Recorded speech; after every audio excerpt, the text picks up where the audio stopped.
Your money matters. That's why we have this show. In this season, we've put together the best financial experts in the country to teach you all you need to know so you can grow your wealth, fulfill your dreams, and make an impact in the world. Hi everybody! Welcome to Your Money Matters! I'm your host, Risa Singson Kaupeng. Build a second income. Don't rely on what you have right now. Understand, recognize, accept that we need to upgrade our financial strategy. If you're not adaptive and you're not flexible, then whether there's pandemic or not, you'll really have difficulty. Prosperity begins in the mind before it goes to your pocket.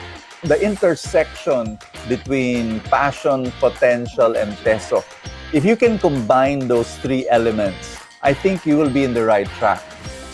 Join us every week as we learn and apply money strategies to prosper your life. New episodes stream every Wednesday, 8 p.m. Philippine time.